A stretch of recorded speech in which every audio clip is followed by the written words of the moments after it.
Hello friends, હું છું ચિરાગ વૈષ્ણવ અને આજે આપણે સંખ્યાઓનો પરિચય વિશે અભ્યાસ કરીશું.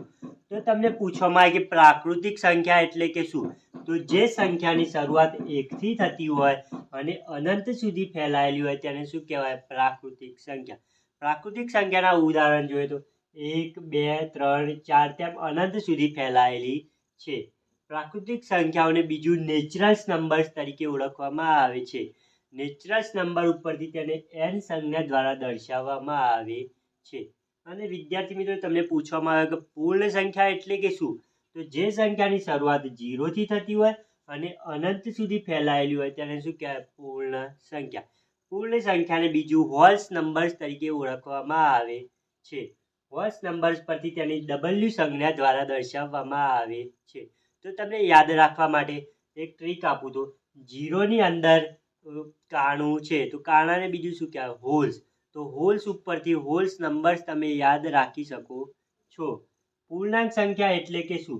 કે જે સંખ્યાની શરૂઆતમાં ધન પૂર્ણાંકો, ઋણ પૂર્ણાંકો અને તટસ્થ સંખ્યા મળી જે સંખ્યા બનાવે છે તેને પૂર્ણાંક સંખ્યા તરીકે ઓળખવામાં આવે છે.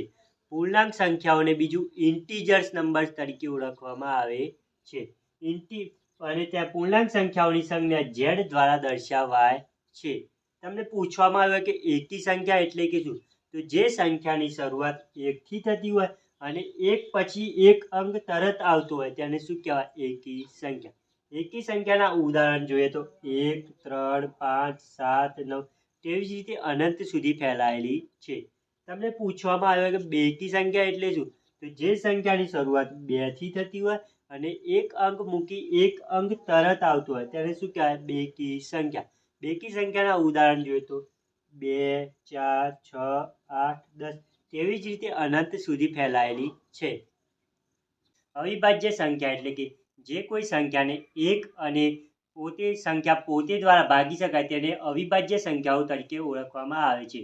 અવિભાજ્ય સંખ્યાઓના ઉદાહરણ જોઈએ તો 2, 3, 5, 7, 11, 13, 17 તેમ અનંત સંખ્યાઓ સુધી અવિભાજ્ય સંખ્યા ફેલાયેલી છે. વિભાજ્ય સંખ્યા એટલે કે શું?